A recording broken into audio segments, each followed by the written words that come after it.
بسم اللہ الرحمن الرحیم۔ اور جنگ عظیم پر چلے گئے اور جنگ شروع ہو گئی۔ 39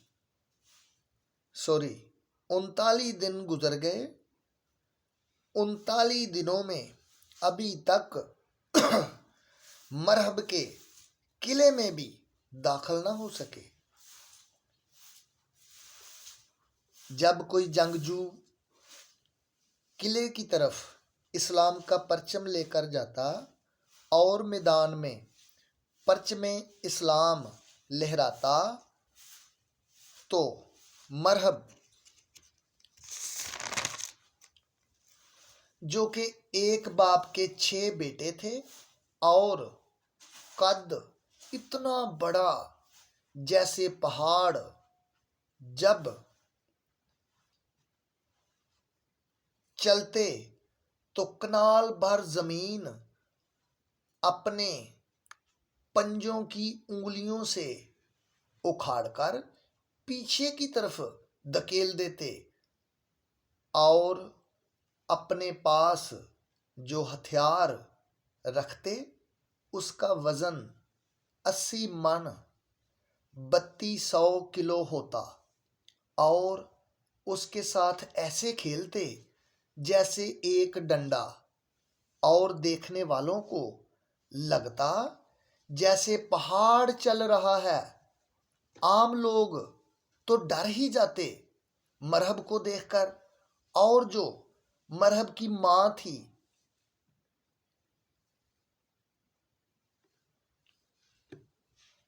اس نے تمام بیٹوں کو اکٹھا کیا اپنی حیاتی میں اور کہنے لگی، اے میرے بیٹو، میری بات سنو۔ دنیا میں کوئی بھی تمہیں زیر نہیں کر سکتا مگر ایک شخص جو مدینے میں رہتا ہے اور علی المرتضیٰ اس کا نام ہے۔ اگر وہ میدان میں تمہارے سامنے لڑنے آئے تو نہ لڑنا، ورنہ آپ کو زیر ہونا پڑے گا، مرنا پڑے گا۔ ماں کے مرنے کے بعد یہ عالم آ گیا۔ بیٹوں کو وہ ماں کی کہی بات یاد تھی۔ مرہب کا قلعہ اتنا بڑا تھا کہ گیٹ کے ایک پلو کو 100 پہلوان زور سے کھولتے۔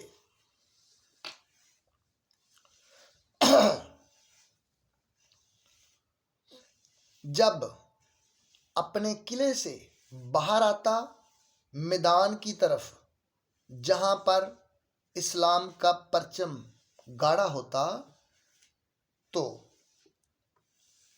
پرچم گاڑنے والا جنگجو مرہب کو دیکھتا اور گھبرا جاتا، فیصلہ کرتا کہ آدمی کا اور اس کا تو کوئی جوڑ ہی نہیں، یہ تو پہاڑ کی طرح ہے، اور میدان سے واپس چلا جاتا۔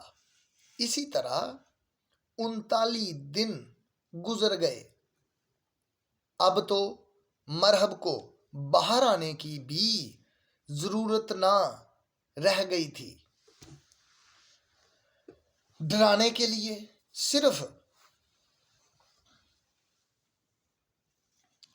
قلعے کی الماری کو کھولتا اور آواز لگاتا، میں آؤں، اور جنگجو واپس ہو جاتے میدان سے۔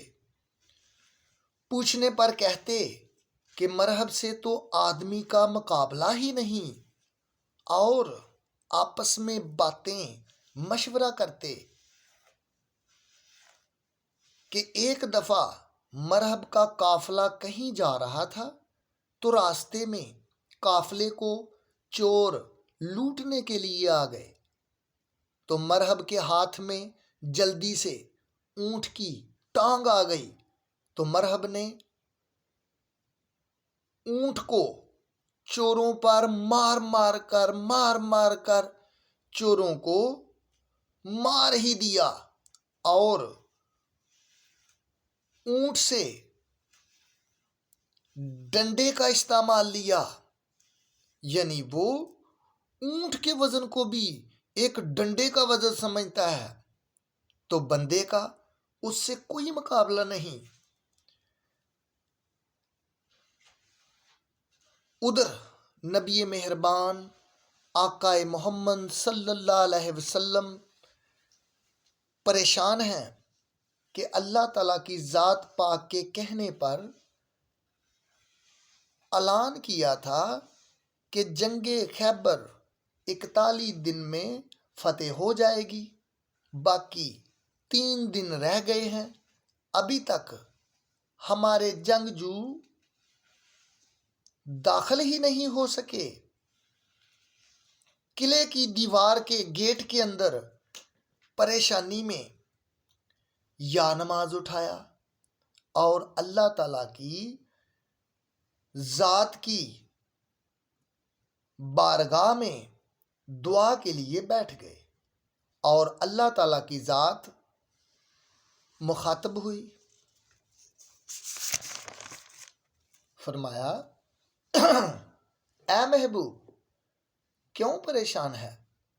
عرض کی یا الہی آپ کے کہنے پر میں نے اعلان کر دیا جنگ کی فتح کا، 41 دن میں 39 دن گزر گئے ہیں، ابھی تک ہم قلعے میں داخل بھی نہیں ہو سکے، یہی پریشانی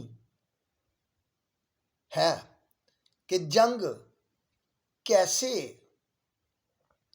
فتح کریں گے؟ فرمایا اے محبوب پریشان نہ ہو، اس جنگ کو آپ نے 41 دنوں میں فتح کرنا ہے اور آپ کر لیں گے، لیکن یہ جنگ فتح صرف علی ہی کر سکتا ہے، جنگ کی فتح علی کے نام کی ہے۔ جناب بڑے خوش ہوئے اور سوچا علی کو تو ہم مدینے ہی چھوڑ آئے ہیں، اور جنگ خیبر کا اور مدینے پاک کا فاصلہ غالباً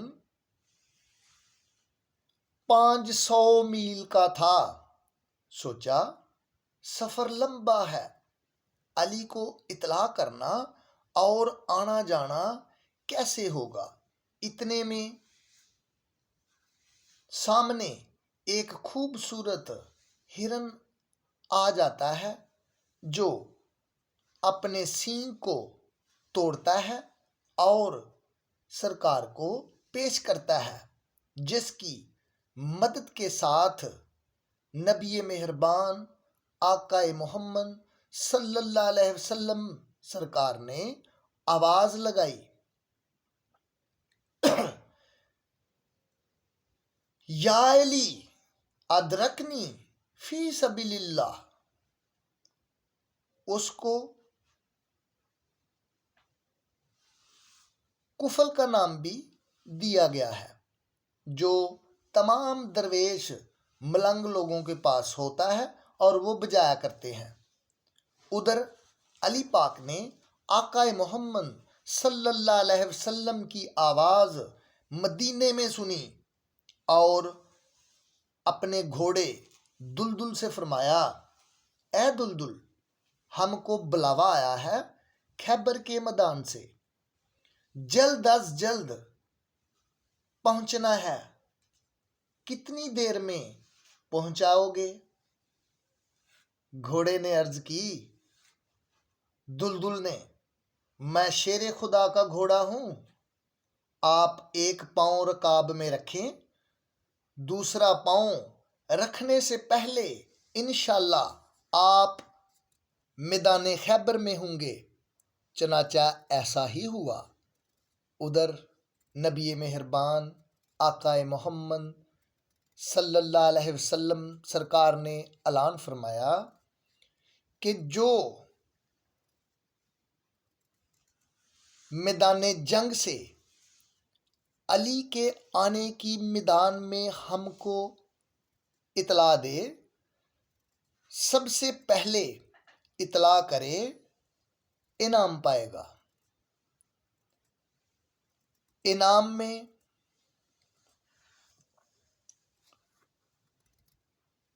اس کو دنیا میں جنت کا ٹکٹ دیا جائے گا، وہ جنت میں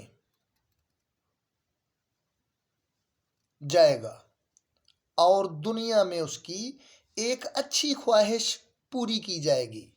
میدان میں حضرت سلیمان فارسی بھی موجود تھے جو فارس کے رہنے والے تھے اور حضرت علی پاک کے عاشق تھے،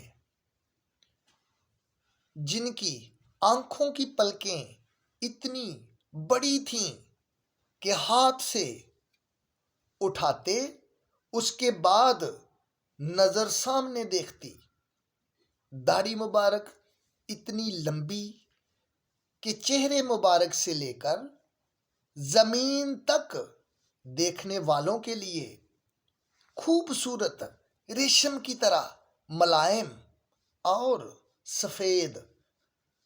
جناب حضرت سلیمان فارسی اپنے ہاتھ سے پلکیں اٹھائیں اور فرمایا، علی پاک میدان میں آ چکے ہیں، کیونکہ